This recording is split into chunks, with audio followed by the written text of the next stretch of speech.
Hello there, welcome to a primer for Chapter 6 of the Dungeons & Dragons 4th Edition Summer of Fun campaign. Yes, the DM has finally come back from his vacation during the Summer of Fun, and we're set to begin in slightly more than an hour. Griff had expressed concern and frustration over getting a limited amount of sleep before he went to work on Tuesday because his work hours changed shortly after he had committed to playing the game. And since I'm the only non-European and my hours are flexible, I decided, alright, I'll go in to work super early. And so that way you will not have to go to work yourself in such a horrid condition. It screws with my sleep schedule a little bit, but it'll be fine. Anyway, the reason why I'm recording this primer is because we leveled up to level 3, and we're just a few experience points shy of level 4. And I wanted to show you all what had been done to Saloro Soreasu, my character, the Deva Wizard. It also gives me an opportunity to acclimate myself to him again, as I have not used him or his abilities in some time. So, spiffy cool character sheet. I made mention of this, I'm pretty sure, almost a month ago now. I decided I'd try out D&D Insider for access to the compendium and the character builder, just to see how it was. You know, $9.99, I didn't have a problem with it, wasn't a big deal, although had to go around my ass to get to my elbow. Apparently Wizards of the Coast tries to lock you into taking your money. It's pretty serious about taking your money. I already knew that. And so, in regards to changes, obviously I've got 4 more hit points, and so my surge value increased just a slither. Defenses didn't increase. Skills didn't increase. I don't think anything changed on this page. It might have. Maybe. I don't think so. My resistance is 6 necrotic, 6 radiant. On this page, I have some detail with what I could fit in. There was a pretty serious character limit for the character builder. I was just goofing around. And you know, it makes a neat character sheet, so why the hell not? It's also 10 megabytes, but c'est la vie. Remember the Spiral Vanguard, Birth Omen, that's how I have an additional +2 to my Arcana, have some random equipment. I couldn't get Trail Rations 7, so I was like, well, I'll just take Trail Rations 10. I have 480 gold pieces and 6 silver pieces. That keeps track of what I have, the Orb of Imposition, Memory of 1,000 Lifetimes, all that jazz. Now, my level 3 encounter power is Color Spray. That is what I have chosen. A brilliant blast of flashing colors springs from your outstretched fingers, knocking nearby enemies senseless. It's an intelligence attack versus will. It deals not that much damage, but the important point is that the target becomes dazed until the end of my next turn. You'll recall that among the features of dazed, one of them is that someone who is dazed grants combat advantage, so they become easier to hit, and for the rogue, he can actually implement his sneak attack against that target. Like illusory obstacles, only this one actually deals damage. You'll also notice that it's not friendly either. It's a close blast, meaning I have to get up in the mix of things. I also retrained Cloud of Daggers to Winged Horde. A horde of flesh-devouring sprites appears in your foes' minds. The enemies shriek in horror and swat at the menace, leaving them unable to react to your allies' maneuvers.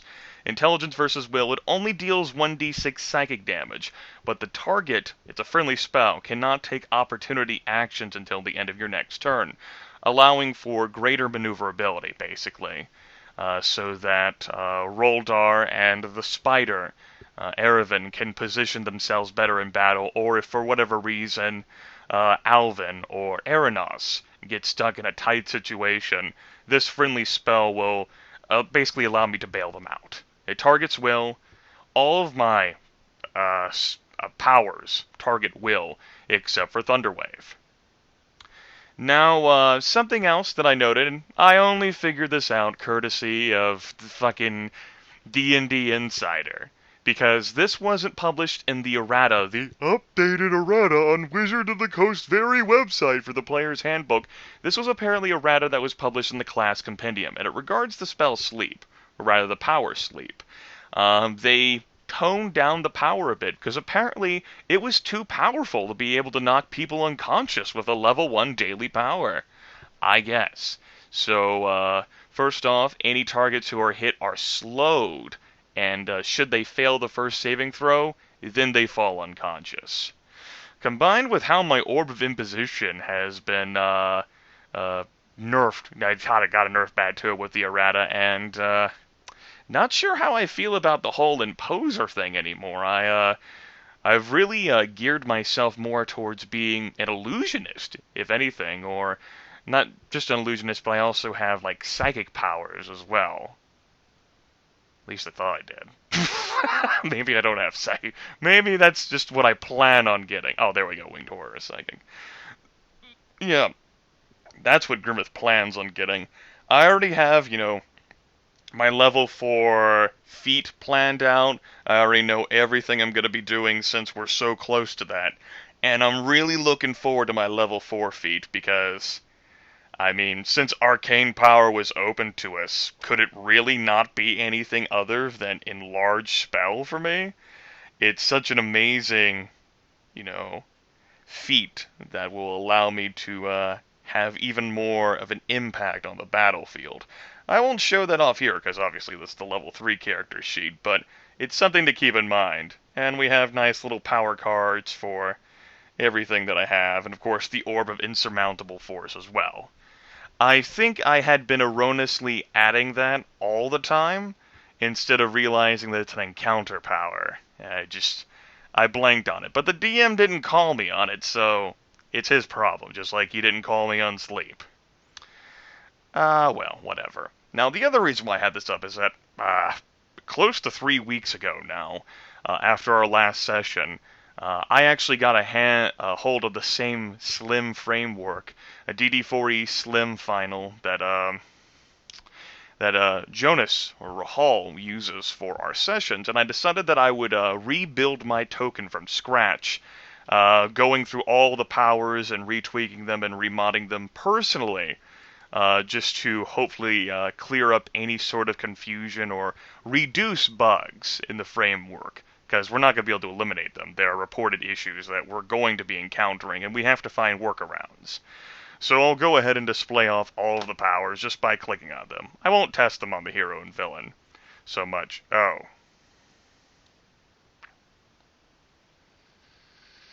Ooh. Oops. Ah. Alright. Apparently I forgot to make a larger stack size, I guess. Oh, I know what I did. It's because I can't use the executable. I've been using the Java workaround. Give me a moment. There we go. That was definitely a situation I needed to resolve before our session. The framework requires to have a minimum stack size, and with the new Java update, there are some problems and issues, so I made my own bat file. And let's go ahead and give this the old college try right now, using Winged Horde.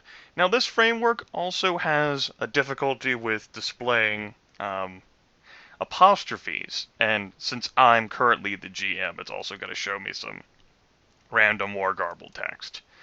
Now, I also made macros for all of my cantrips as well. Ghost sound, with but a thought, Saloro creates an illusory sound effect emanating from a distant location. Prestidigitation, which is a lot of fucking text. A lot of text. But it helps to have such things displayed, just in case I need to call up that information. I have my melee base attack, because of my dagger in my offhand, because a dagger can be used in an offhand without penalty. I have a range base attack, which is basically me throwing the damn dagger. We have Thunder Wave! Yeah! We have illusory obstacles, And you'll notice I typed in some nice and pretty flavor text. Well, I don't know about pretty, but it sure is nice, isn't it? In regards to what he does with his spells. With a pointed gesture, Saloro summons a horde of flesh-devouring sprites. The rapacious creatures gleefully swarm over nearby enemies, and only the panicked screams and darting eyes reveal the attack to his allies. Because they can't see it. Saloro makes a sweeping flourish, and a roiling wave of thunderous power lashes from his outstretched hand. The surge of crackling arcane energy rushes forward, threatening all who stand in its way. With deceitful words across arcane lips, Saloro manifests the image of treacherous terrain within the minds of his enemies. Momentarily disoriented, they expose themselves to attack. And I'll go ahead and show off color spray. With a cutting stroke, Saloro outstretches his hand. Oh. Ooh. Ooh. Ooh. Aha. Edit mode. Color spray. Where are you at? With a cutting stroke. Aha. Fixed. I'll go ahead and say okay for that too. Apparently when you're in edit mode, you can make the powers come back. Just by editing. With a cutting stroke, Saloro extends his hand and emits a brilliant blast of flashing colors from his fingertips. The radiant energy streams forward, knocking its target senseless. We have Sleep, which I do have prepared for my daily, as we assault Thistletop. And, furrowing his brow, Saloro projects his indomitable will forward, seeking to overwhelm his foes with the tide of magical wariness. I'll definitely be retraining Flaming Sphere at some point, but I'll go ahead and show this off. With scorching words and heated breath, Saloro focuses his arcane power and conjures a seething ball of elemental fire. Then we have Light. I'll go ahead and show them all off for giggles. Need a light? I forgot I had typed that. Need a hand? Saloro has 3. We have Arcane Mutterings. We have Shield. And then we have Memory of 1,000 Lifetimes. Hooray! In regards to other things, you'll notice I have these other color buttons here, which had not been there up to that point. Also, I have 2 action points, because my character had 2 action points as of the end of last session. These allow me to edit the token by adding conditions to them so that the DM doesn't have to go do it manually. I tried to tack these onto the macros themselves, however, they were flawed. Essentially, conditions would not apply to creatures who were hit if a power hit one creature and missed another. It was like, nope, no condition gets applied. And I'm like, what the fuck? I hit that guy. For example, if I hit the villain, but I missed the hero, no condition would get applied. It would only get applied if I hit both of them or missed both of them, if it was a hit or miss dependent effect. So what I decided to do was just create these special buttons that all I need to do is, they create additional chatter in the chat, but I think that's acceptable, or at least we're going to test it out for the first time in this session. For example, if I hit both of them with a color spray, I can just select them both, and they become dazed, and that daze effect will automatically end, in theory, on the end of my next turn. Hence the ENT value. The DM can remove those conditions himself, or the illusory obstacles hit, I just made a random symbol so that we know they can't take opportunity actions until such and such. And also, if illusory obstacles hit, they're dazed anyway. That's why there's a miss button specifically for the you can't take opportunity, or you can't charge, rather. I was getting it confused with Winged Horde. So yeah, I just used the tools that were available to me to make something effective. I won't show all of the buttons off, you get the point.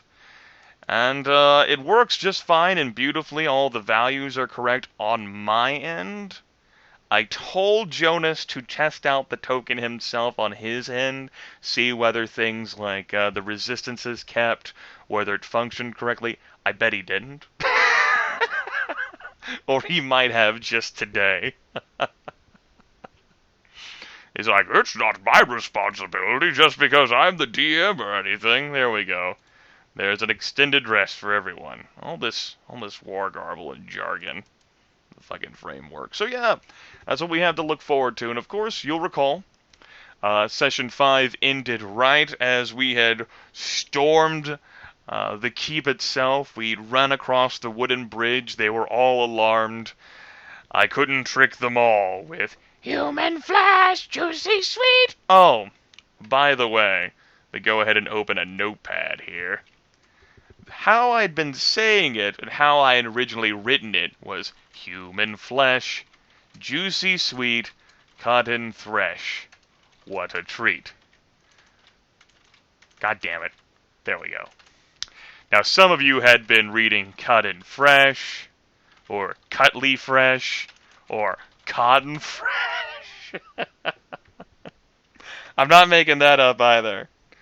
And really, they're goblins, so any interpretation, really, that's perfectly acceptable. I have a note I kept on my desk, along with the other things that I sung. There's doggy meat in a stew, got to eat till it's through. And I have it written so that I have proper punctuation, but it's irrelevant for goblins, really, because when you write down words, you can't get them back, or some stupid shit, I'm sure. That's why goblins never eat. Never eat?